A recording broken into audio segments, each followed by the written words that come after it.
تو آج ایک بار پھر انہوں نے اپنی بے شرمی اور ہٹ دھرمی کا مظاہرہ کیا ہے۔ گورنر صاحب اپنی ضد، اپنی انا اور اپنی ہٹ دھرمی جو ہے اس کو پورا کریں گے۔ 3 سینیٹر، یہ سٹوری بڑی مزے کی ہے۔ پورے کا پورا بندہ بدل گیا، وہ بندہ جو کہتا تھا کہ مسنگ پرسن کے معاملے میں ان فیملی کے ساتھ زیادتی ہو رہی ہے۔ تو یہ 3 کردار پاکستانی کو یاد رکھنا، محسن نقوی، فیصل وابڑا اور انوار اللہ کاکڑ۔ بسم اللہ الرحمن الرحیم، السلام علیکم، میں ہوں گلفام چودھری، آپ دیکھ رہے ہیں میرا فیس بک پیج اور یوٹیوب چینل۔ پاکستان میں ہونے والی کچھ عام ترین ڈیولپمنٹ آپ کے سامنے رکھنی ہے۔ فرسٹ آف آل ہم بات کریں گے تحریک انصاف کے لیے ایک تازہ ہوا کا جھونکا، جو پاکستان تحریک انصاف کے رہنما ہیں اور MNA کے امیدوار ہیں، جن کا تعلق گوجرانوالہ سے ہے اور ان کا حلقہ NA 81 ہے۔ تو وہاں سے وہ واضح طور پر جیت رہے تھے، اچانک سے وہاں پر جو جس طرح سے الیکشن کمیشن میں بیٹھے ایک شوف سرکار ہیں، انہوں نے اچانک سے نتائج تبدیل کیے اور وہ سیٹ مسلم لیگ نون کے حصے میں چلی گئی۔ وہاں پر ہونے والی بدماشی، گنڈا گردی واضح طور پر تھی، دھاندلی واضح طور پر تھی، لیکن کوئی جس طرح سے پاکستان کے اندر ایک ماحول چل رہا ہے، کوئی امید نہیں تھی کہ یہ سیٹ واپس ملے گی۔ لیکن اب دوبارہ سے ری کاؤنٹنگ کے ذریعے سے 8000 کی لیڈ سے وہ سیٹ دوبارہ پاکستان تحریک انصاف کے امیدوار جیت چکے ہیں۔ تو یقینی طور پر اس گھٹن کے ماحول میں جہاں پر ریانہ ڈار صاحبہ جیسی واضح سیٹ جو تھی وہ بھی ہروا دی گئی اور ایک نوسر باز کو وہاں پر لایا گیا جو خود انٹیلیجنس کے انوالو ہونے کا اقرار کرتا ہے، جو خود آن دا ریکارڈ ٹی وی شو کے اندر بیٹھ کر جنرل باجوہ کی مدد کا ذکر کرتا ہے، جو خود بتاتا ہے کہ میں نے کال کی اور وہاں سے ہی فیصلہ ہوا اور مجھے سیٹ ملی۔ ایک ایسے بندے کو دوبارہ سے جتوایا گیا، یہ ہمارے سامنے تھا۔ ایسے ماحول کے اندر ایک سیٹ کا واپس آ جانا یقینی طور پر تازہ ہوا کا جھونکا ہے اور ایک اچھی خبر ہے پاکستان تحریک انصاف کے لیے۔ اس کے بعد ہم بات کریں گے آج چیمہ کے بچوں کے فیس کے حوالے سے۔ ان کے بچوں کی فیس کی مد میں جس طرح سے ایک سفارش جاتی ہے ایچسن کے پرنسپل کو، اور گورنر پنجاب بلیغ الرحمان صاحب کہتے ہیں کہ آپ ان کے بچوں کی فیس معاف کر دیں، یہ بیچارے بہت غریب ہیں، تو چونکہ ان کے اربوں کی پراپرٹی ہیں تو غریب تو وہ ہیں، اور عطا ترر جیسے لوگ بھی غریب ہیں جو کرائے کے گھر میں رہتے ہیں اور صرف 8 لاکھ 10 لاکھ کرایہ ہے گھروں کا، وہ بھی غریبوں میں کنسیڈر ہوتے ہیں۔ تو آج چیمہ بھی ایک ایسے ہی غریب ہیں، اور ان کے حوالے سے جو بچوں کے فیس کے حوالے سے انہوں نے کہا تھا گورنر پنجاب نے، جس پر اس کے پرنسپل نے واضح طور پر کہا کہ ہمارے پاس ایسی کوئی پالیسی نہیں ہے اور سیاسی مداخلت کی بنیاد پر ہم ایسا کچھ نہیں کر سکتے، سو انہوں نے اس چیز پر احتجاجاً ریزائن کر دیا تھا۔ تو آج ایک بار پھر انہوں نے اپنی بے شرمی اور ہٹ دھرمی کا مظاہرہ کیا ہے اور گورنر پنجاب نے جو کچھ ترامیم ہے اس کی منظوری دے دی ہے۔ ایچسن ایچسن ایک ادارہ ہے جو جہاں پہ بڑے قابل بچوں کو تیار کیا جاتا ہے، جو یقینی طور پر اس ملک کے اندر بہترین رول پلے کر سکتے ہیں۔ ایسے نوجوانوں کو وہاں پر تیار کیا جاتا ہے، ایسی ان کی وہاں پر تربیت کی جاتی ہے اور ان کی کوالیفیکیشن، ان کی ایجوکیشن، وہاں پر ان کو اس طرح سے ٹرینڈ کیا جاتا ہے کہ وہ آگے چل کر پاکستان کے لیے ایک مؤثر رول پلے کرتے ہیں، اور ایسے بچے فارن کنٹریز میں جا کر بھی اپنے ملک کا نام روشن کرتے ہیں۔ ایک ایسے ادارے کے اندر سیاسی انوالومنٹ ہونا اور اس کے بعد وہاں پر ترامیم کروا دینا کہ وہاں پر جو ہم بچوں کی فیس معاف نہیں کر سکتے یا وہ وہاں پر سیاسی مداخلت کو برداشت نہیں کرتے، اس میں ترمیم کر کے گورنر صاحب اپنی ضد، اپنی انا اور اپنی ہٹ دھرمی جو ہے اس کو پورا کریں گے۔ اس میں مسلم لیگ نون ہمیشہ سے پیش رہی ہے، ان کا ہمیشہ سے یہی کردار رہا ہے، وہ اداروں پہ انوالومنٹ ہو، وہ تعلیمی ادارے ہوں، وہ سیکورٹی کے ادارے ہوں، ایسے کوئی بھی مسئلہ ہو جو قومی سلامتی سے ریلیٹڈ ہو، ایجوکیشن سے ریلیٹڈ ہو، صحت سے ریلیٹڈ ہو، ہر جگہ پر ان کی انوالومنٹ ہوتی ہے اور ہر جگہ پر یہ اپنی گنڈا گردی، بدماشی دکھاتے ہیں۔ اس کے بعد بات کر لیں کہ چیف جسٹس جو سپریم کورٹ کے ہیں قاضی صاحب، ان کو بھی خط مل گیا ہے، ایک دھمکیہ میز خط اطہر من اللہ صاحب کو مل گیا ہے، منیب اختر صاحب کو مل گیا ہے، سپریم کورٹ کے 4-5 ججز ہیں ان کو بھی دوبارہ یہ خط ملا ہے، اور تحقیقات میں اب تک جو سامنے آیا ہے وہ یہ ہے کہ یہ خط ایک ہی جگہ سے آیا ہے۔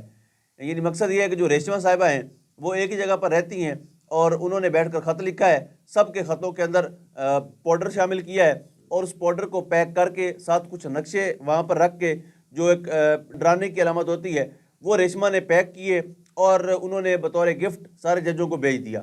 سیم جو لیٹر ہے وہ ہائی کورٹ کے ججوں کو ملتا ہے، سیم اسلام آباد ہائی کورٹ کو ملتا ہے، سیم لاہور ہائی کورٹ کو ملتا ہے، سیم سپریم کورٹ کو ملتا ہے، لیکن اب تک پتہ نہیں چل سکا پاکستان میں کہ یہ ریشمہ کون ہے۔ تو جب بھی اس ریشمہ کا پتہ چلے گا یقینی طور پر یہ پاکستان کے لیے اور ججوں کے لیے حیران کن تو نہیں ہوگا، کیونکہ اصل ریشمہ کو سارے جانتے ہیں، ریشمہ کا کردار کون نبھا رہا ہے یہ سارے جانتے ہیں، لیکن اس پر تحقیقات جاری ہیں۔ اب دیکھتے ہیں کب تک یہ ریشمہ جو ہیں وہ ان کے ہاتھ آتی ہیں۔ اور آخر میں ہم بات کر لیتے ہیں 3 سینیٹر۔ یہ سٹوری بڑی مزے کی ہے۔ 3 لوگ ایسے ہیں جو ایک کو تحریک انصاف انہوں نے چھوڑی، تحریک انصاف نے ان کو نکال بھی دیا، ان کو اس بات پہ نکالا گیا کہ وہ ہمیشہ سے طاقتور لوگوں کو سپورٹ کرتے تھے اور اپنے پارٹی کے بیانیے کو سپورٹ نہیں کرتے تھے۔ خان صاحب ان کے ساتھ جو بھی معاملات چلتے رہے ایٹ دین انہوں نے نکال دیا گیا۔ میری مراد فیصل واوڈا صاحب ہے، جن کا کردار تب سے ہی مشکوک رہا ہے، اور خاص طور پر مجھے فیصل واوڈا کی وہ پریس کانفرنس کبھی بھی نہیں بھولے گی، اور کبھی بھی ہم اس چیز کو اگنور نہیں کر سکتے جو انہوں نے شہید ارشد شریف کے شہادت کے اوپر ایک پریس کانفرنس کی۔ اور ہمیں افسوس اس بات کا ہے کہ ہمارے بھائی ارشد شریف کی ابھی لاش گھر نہیں آئی تھی، اور انہوں نے بیٹھ کر ٹی وی پہ ڈرامے شروع کر دیے، وہاں پر بیٹھ کر جھوٹ بولنا شروع کر دیا، اور وہاں پر بیٹھ کر ایسے مطلب ان کی شہادت کو متنازع بنانے کی کوشش کی گئی فیصل واوڈا کی طرف سے۔ ایک ایسا شرمناک کردار، ایک ایسا واہیات شخص جو ٹاک شوز میں بیٹھ کر ایڈوانس میں بتاتا ہے کہ میں ایوان صدر میں زرداری صاحب کا فوٹو دیکھ رہا ہوں، میں وزارت عظمیٰ پر فلاں بندے کو دیکھ رہا ہوں، اتنی سیٹیں فلاں کو ملیں گی، اتنی فلاں کو ملیں گی۔ اس کو بتاتا کون ہے؟ یہ سب کو پتہ ہے۔ وہ کن کے لیے کام کرتا ہے؟ یہ سب کو پتہ ہے۔ وہ کن کی سہولت کاری کرتا ہے؟ یہ بھی سب کو پتہ ہے۔ اب ایک ایسے بندے کو جس کے پاس نہ پارٹی ہے، نہ ووٹ بینک ہے، نہ عوامی مینڈیٹ ہے، کچھ بھی نہیں ہے، ایک ایسے بندے کو صرف چند اشاروں پر، صرف چند لوگوں کی ایما پر پاکستان کے اندر سینیٹر منتخب کروا دیا گیا ہے، صرف اس لیے کہ وہ ان کی خدمت میں کمی نہ آئے، ان کی خدمت میں بالکل بھی 1% بھی رتی برابر بھی فرق نہیں پڑنا چاہیے۔ وہاں پر فیصل واوڈا صاحب نہ صرف حاضری دیتے رہیں بلکہ ان کے ساتھ جی حضوری کرتے رہیں اور سہولت کاری میں اپنا کردار ادا کرتے رہیں۔ دوسرے شخص ہیں جی محسن نقوی۔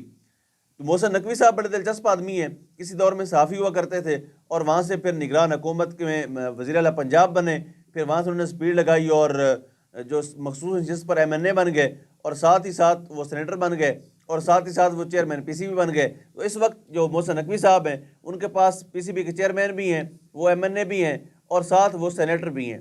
تو ان کا پولیٹیکل ہسٹری میں کیا کریکٹر ہے وہ کسی کو بھی نہیں پتہ۔ محسن نقوی کی کیا سیاسی خدمات ہیں، کیا سیاسی ایکسپیرینس ہے، یہ کسی کو بھی نہیں پتہ۔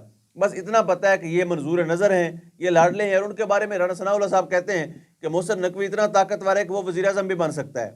تو آپ سمجھ لیجئے کہ جو وزیر داخلہ ہیں وہ اس وقت کے پرائم منسٹر سے بھی زیادہ تکڑے ہیں۔ ان کے سامنے شہباز شریف صاحب بھی نہیں بولیں گے، اور شہباز شریف صاحب کو ویسے بھی بولنے کا حکم نہیں ہے، ان کو بس اتنا سا حکم ہے کہ جو آپ کو محسن نقوی صاحب بولیں آپ اس کو ڈن کر دیا کریں۔ تو محسن نقوی ورسز محسن نقوی یہ گورنمنٹ چل رہی ہے، اور ان کو بھی سینیٹر منتخب کروا دیا گیا ہے۔ تیسرا کردار ہے انوار اللہ کاکڑ، جو بلوچستان سے ہیں، اور ہمیشہ سے ان کو ہم سنتے تھے کہ وہ بلوچستان کے لیے بات کرتے تھے۔ جب وہ ایم این اے بنے یا اسمبلی میں ہوتے تھے یا حکومتی دھڑوں میں بیٹھتے تھے یا کہیں پبلک میں بیٹھتے تھے، تو وہ بات کرتے تھے ان لوگوں کی جو مسنگ پرسن کے حوالے سے ہیں، ان لوگوں کی جن کے ساتھ زیادتی ہو رہی ہے، ان لوگوں کے ساتھ جن کے ساتھ ریاست جو ہے وہ سلوک صحیح نہیں رکھ رہی، ایسے لوگوں کے ساتھ ان کے ہمیشہ سے گلہ رہتا تھا۔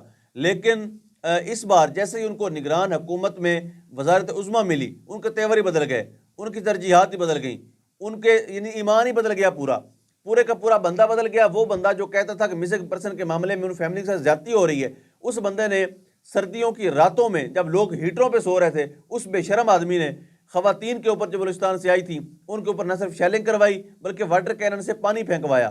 تو ایسے شرمناک کردار کو بدلے میں انعام کے طور پر سینیٹر بنوا دیا گیا ہے۔ تو یہ 3 کردار پاکستانیوں کو یاد رکھنا، محسن نقوی، فیصل واوڈا اور انوار اللہ کاکڑ، یہ 3 پاکستان کی ہسٹری کے اور پاکستان کے انتہائی شرمناک کردار ہیں۔ ان کو چادر چار دیواری تقدس پامال کرنے کے حوالے سے نقوی صاحب اور خاص طور پر کاکڑ صاحب، ان کو چادر چار دیواری تقدس پامال کرنے کے حوالے سے انعام دیا گیا ہے۔ ان کو بدتمیزی، بے حیائی اور بے شرمی کے نتیجے میں انعام دیا گیا ہے اور سینیٹر بنوایا گیا ہے۔